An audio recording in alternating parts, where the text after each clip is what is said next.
Joining us here this afternoon. Always a pleasure talking to you. Ritu Arora, CIO at Canada HSBC Life Insurance, now joins us. Good afternoon, Ritu. Thank you so much for taking out time for NDTV Profit. Firstly, what do you make of the global scenario? How does it impact India? And do you think right now it's only about flows and not so much about earnings cut, which is taking the market down, and that's why it's a buying opportunity?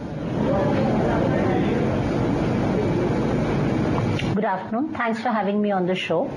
I personally think what's plaguing the markets and worrying the markets is both a mix of global cues and the fact that corporate earnings show no signs of revival.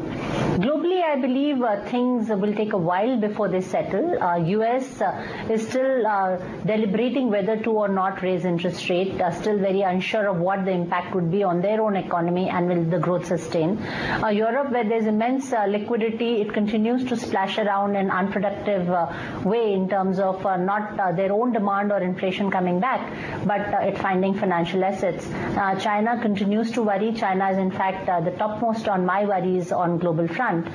Japan has not been able to revive its economy, so we will continue to see pressures on currencies. We will continue to see a strong movement in flows to and from developing markets, and that will continue to worry the markets. On domestic fronts, while macroeconomics are falling in place, inflation looks sturdy, reserves are good, currency has been relatively stable considering the turmoil in global currency market, but till corporate earnings show an improvement, I don't think we can look at a big rally in the markets.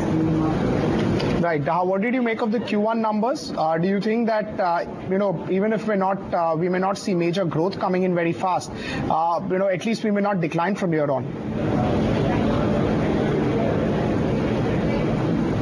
I think Q1 numbers were in line with expectations, but expectations themselves were largely muted after Q4 of last year, which saw revenue and margin pressures of the highest order. I don't think we were expecting a revival within a quarter.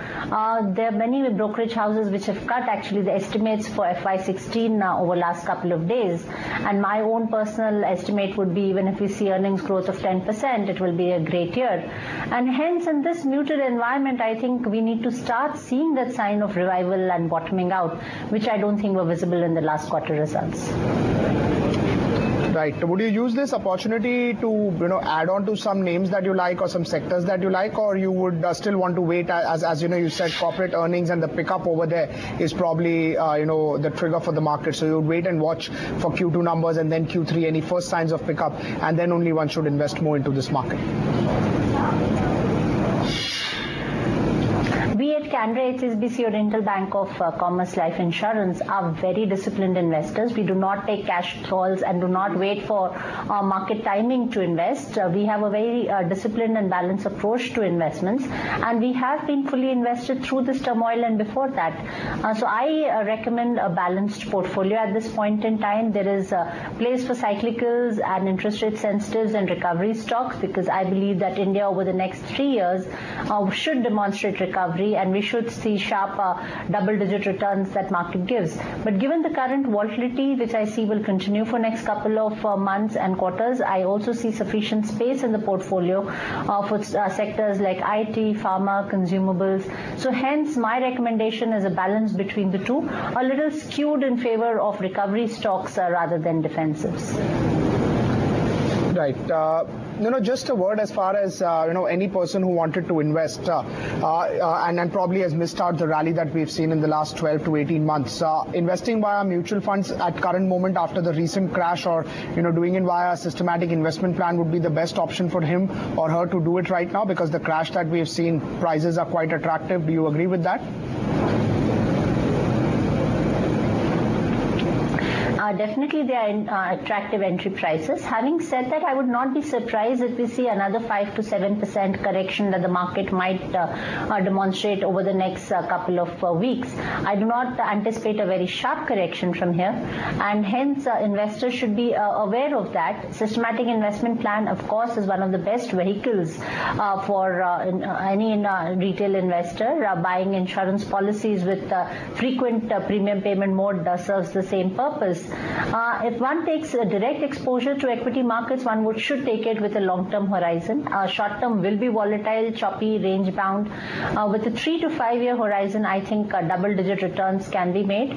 More than a sectoral allocation, bottom-up analysis and stock selection will be of paramount importance. And good, sturdy stocks which have earnings visibility should be preferred over others. Ritu, how have you seen flows coming into your plan? In the last few days, have you seen increased inquiry? Have you seen increased flows coming in? Is that the reason why the DII number every day, plus the insurance, of course, the domestic mutual fund number seems to be positive? Have you seen any sort of that higher inflow coming in at lower price at your fund? It's difficult to predict what you see in the last couple of days, but definitely last few months have seen Indian investor come back to financial assets, which is a very positive move that we have witnessed. And Indian domestic investors, as we know, have almost matched the outflow that FIIs have had from the market, and that's why we haven't seen as sharp a correction otherwise that we would have seen had domestic flows not been so steady. So it is a very positive trend, and I hope it sustains despite this volatility. To just stay on with us, we're taking a quick break. Coming back in 2, we'll discuss some sectors. How should one play this economic recovery if it actually happens?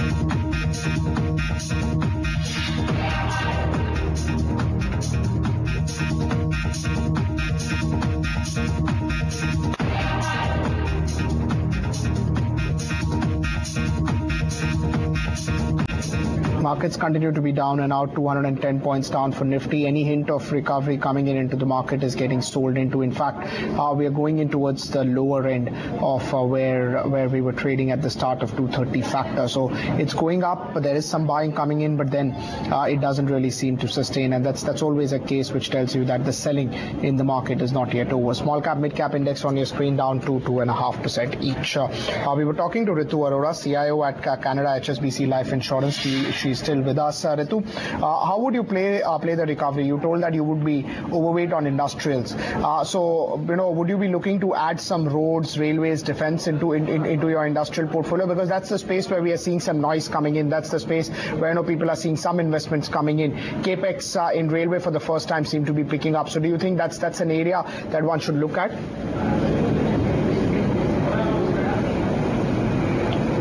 Definitely one should look at these areas, but be very selective with the players, because not all balance sheets are sturdy and not all brands and all cash flows in place. So I would be very selective when I look. Roads, railways as well as defense does offer very few and very selective investment opportunities, and I would like to take them. I would also play recovery by being in private sector banks, because banks are the other side of the coin as far as economy is concerned, and as soon as we see recovery, we will see bank stocks performing and leading the way. I prefer private sector banks there. I would definitely want to have some investments in capex related. We've already seen stall projects number go down in CMI data. We see some improvement on the fringes in capex activity, and hence selectively companies in this sector as well. Right. Do you think private sector banks, the noise around what HDFC Bank has done may lead to a lot of pressure or a competition in the base rate? Are you worried about that, or do you think that there was always competition in that sector and rates will always be competitive? In fact, welcome this move. Transmission was not happening in the economy, and it's very important if we want to see economic revival. It is not sufficient for RBI to be cutting rates. It's very important that we see this transmission across the economy, and that is what will revive growth and bring back consumption. So it's a positive move. Yes, it will definitely be competitive, and other banks will be forced to match. It might also lead to some margin pressures in short run, but I believe it is in the right direction. You think the volume growth over a period of time will match up for the margin loss that most of these banks may have to face? I hope so. Credit offtake has been at dismal low numbers, single-digit numbers, and this should definitely help credit offtake, and capex and projects should start becoming viable again. So it is a vicious circle, and I think these are the kind of moves which will break that cycle and bring back investment to the economy. Would you be looking at the PSU banking space as well? I mean, what has been done, of course, is yet to be implemented, or it will take some time before, things get implemented in terms of reforms over there. But would you be looking at some of the PSU banking names, because a lot is changing over there and valuations there are particularly very, very attractive or very, very low if you compare it to the entire banking sector? At this point in time, I continue to prefer private sector banks. I have been overweight private sector banks for a very long time and do not see this as an opportunity to move out of private sector into public sector banks. Private sector banks have been well positioned, have had sturdy margins, not as bad challenges on NPAs. They have had less of stressed assets. They've been gaining market share also. And so while relatively they do seem at a premium to their PSU colleagues, but I believe that the earning visibility and the business visibility that we can see in this sector, I continue to prefer private sector banks for now. PSU banks do look very attractive, but one will need to have a longer term horizon if one chooses to invest in PSU banks, because I think there's at least a couple of quarters before we see stress in their balance sheets, if at all, coming down.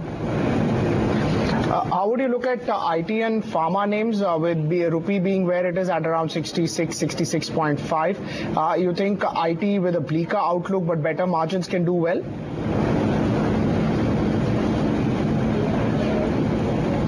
A weak currency definitely supports both these sectors. IT has been a preferred sector for a very long time, but now a neutral weight sector for me, more because of the visibility that we see in order book. We believe that there need to be, there is far higher competition, and we see volume pressures and business pressures in IT companies. Rupee, of course, will add a little icing on the cake. Pharma is a very different sector, with each company having very different fundamentals. A sector I like, very selective stock picking, and we've seen very sharp movements in pharma stocks. So both the sectors definitely will continue to have a place in the portfolio, a significant place in the portfolio. But probably there are other attractive opportunities for investment at this point in time as we see correction across the sectors. At any insurance company, you would be taking a very, very long-term bet on most of the sectors. You think that metals, with what's going on over there, the prices of most of the metal across the board, as you would consider Tata Steel, Hindalco, Vedanta, anything. You think any pocket of metals is actually giving some opportunity on a long-term basis, or still it's a sector that you would just want to avoid, and probably metal prices should settle before one should invest into those names? We are definitely long-term investors. We have a long-term horizon and very disciplined, fundamental research-based investors. But for now, I would continue to avoid metal sector, for that matter, even real estate sector, which has seen attractive price corrections. But both these sectors I'd continue to avoid. I believe commodities globally will continue to be under pressure. China showing no signs of recovery, and hence metal stocks, even Indian metal companies, will. And I would not invest in either of these. Right. As far as mid-caps are concerned, interesting companies, interesting cash flow companies over there. Would you be looking at those names, or probably the run-up in the mid-cap or the strength that we've seen in the mid-cap doesn't leave much upside from here on from the mid-cap index, or, being very significantly overweight on the mid-cap space?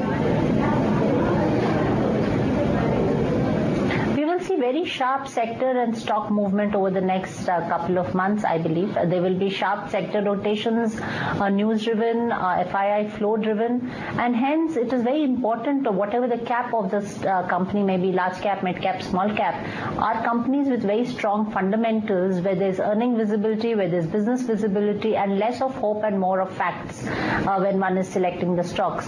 So I'm less enamored by the fact that a particular stock is mid-cap. There are definitely many mid-caps which make very good investment sense even now. Like I said, over 3 to 5 years, we are very bullish on Indian equity markets and believe there are double-digit returns to be made. And hence, with that time horizon, they continue to be attractive investment opportunities even in the mid-cap space.